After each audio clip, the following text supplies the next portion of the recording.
The biggest obstacle in my life was the Vietnam War and the experience that I had in that war and how it carried over for the rest of my life. If you want me to elaborate, I need to go back a little bit. During my college days, I played football and baseball for San Jose State University.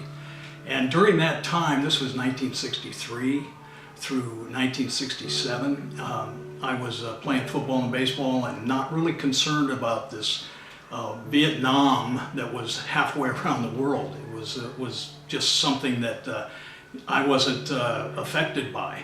But as I got closer to graduation in 1967, I knew I was going to get drafted. You know, they had the draft, and I knew I was going to get drafted. And I come from a patriotic family.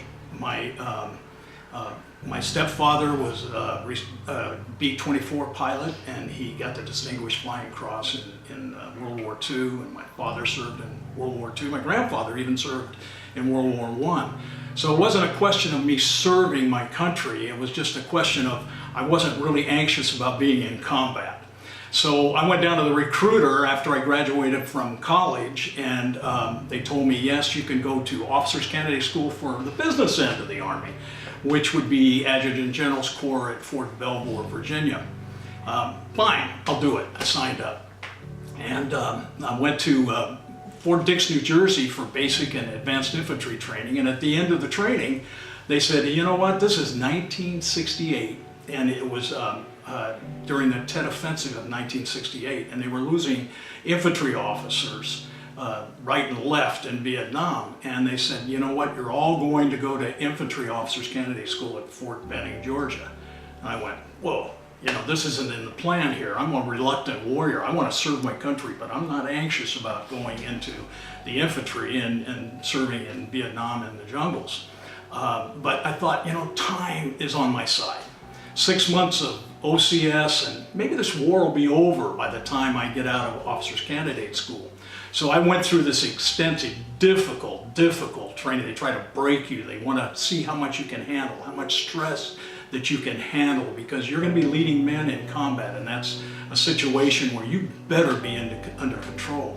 So I accepted my commission, and they said, you know what, I got a commission as an infantry officer, and they said, we're going to send you to Fort Ord, California. And I go, wow, that's great, Fort Ord, California. I can go to Carmel and Monterey, and I can go to San Jose, it's not that far away, and I became a training officer there. But within 1 month of my time at Fort Ord, I got my orders from Vietnam. And then within 3 months, I was on the base at Cam Ranh Bay in Vietnam. And I went into the officers' mess hall, and I was sitting there, and this other officer came in. He had mud all over him. He looked like he'd been through quite a bit. And he said, can I join you for dinner? And I said, sure. And so he sat down with me, and he started talking to me, and I said, well, what unit are you with? And he says, I'm with the 1st Air Cavalry Division. And I said, okay. And he said, listen, if you don't want to be in combat, you don't want to be with the Cav. But if you are going to be in combat, it's the best unit you could possibly be with. Well, next morning, guess what? Get my orders, 1st Air Cavalry Division. So I went, oh, well, it is what it is. So off I went to Song Bay, and to the division headquarters. They assigned me to the 1st Battalion, 12th Cav. I went out to a fire base, got my gear, was sent out to the field and to my company, and then after 2 weeks, I hadn't come in contact with the enemy, and after 2 weeks is the experience that I had that changed my life. And we were the lead platoon of our company, and we were going into the jungle from an open area, which I don't like to do, but that's what we were doing. And we hit the tree line, and all of a sudden there were explosions, loud explosions. I hit the ground, and then I heard the worst sounds that I could ever imagine ever hearing. And I can hear those when I even talk to you about it today. I can still hear those sounds. And the sounds were of men crying, of men yelling for their mothers, yelling for help. Now, I was laying there, and I was scared to death. I had read a story one time that talked about the thin line between cowardice and courage. And they said, you don't know how you're going to react until you actually face that situation. Well, I knew I had no choice but to crawl up to the front to assess the situation and lead my men. So I began crawling up to the front past all of these wounded soldiers that their bodies were torn up with shrapnel all over their bodies, and some were unconscious, some were just laying in agony. And I got past the last soldier. I don't know to this day why I stopped, but I stopped. I looked up. Within a foot of me, to the left of me, was a tree, and there was a hand grenade tied to that tree. And there was a bamboo wire that crossed in front of my path. If I'd moved one more foot, I would not be here to talk to you today. And I thought, you know what? Fate.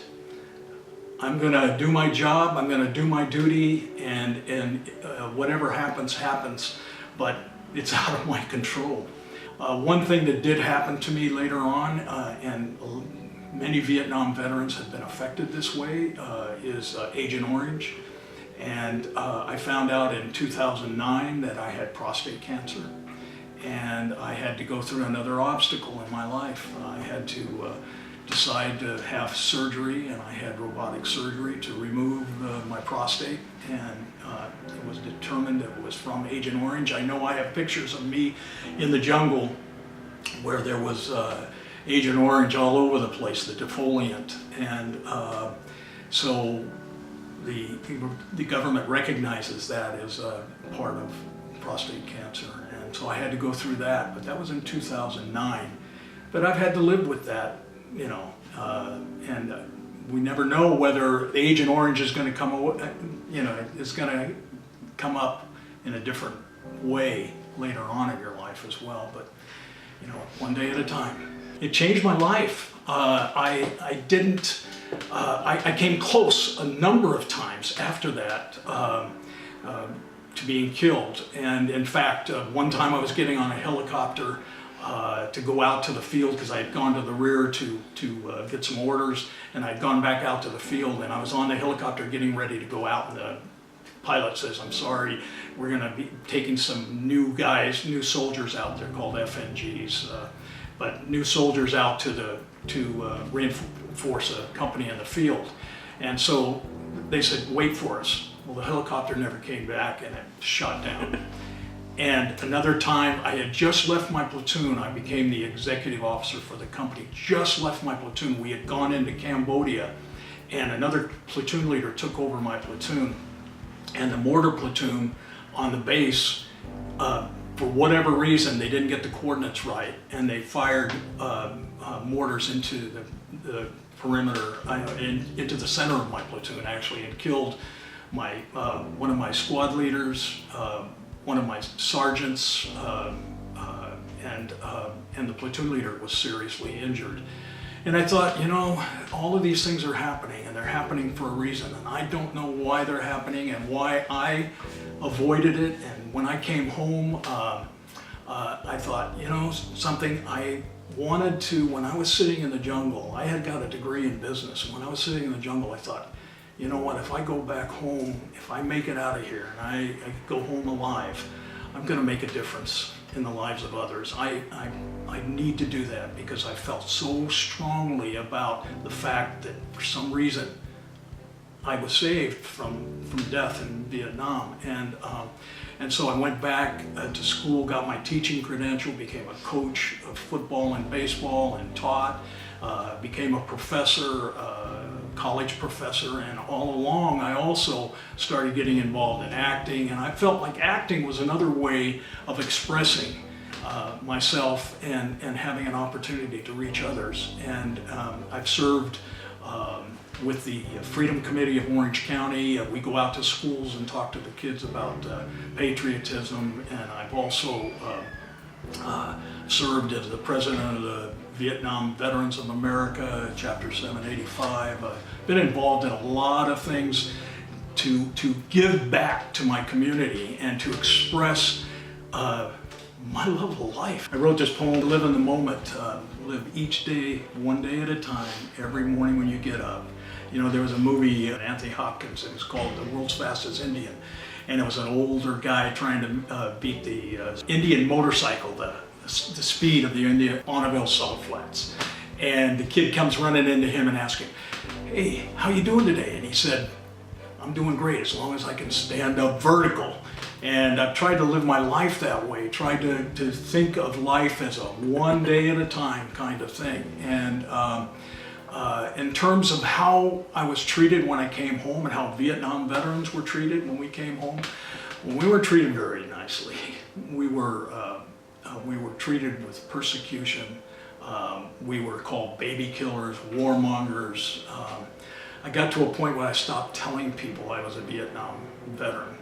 And, you know, I feel like I was okay. I feel like that I made it through, although I know I have some PTSD, post-traumatic stress disorder, but there are others that went through even more than I did. And, you know, there's always somebody that's gone through worse than you have. And, but I did feel like it affected me in a lot of ways. It changed me. It changed me to know that, you know, I served my country, I did what I was asked to do, but there are some elements in our society that won't accept you no matter what you do.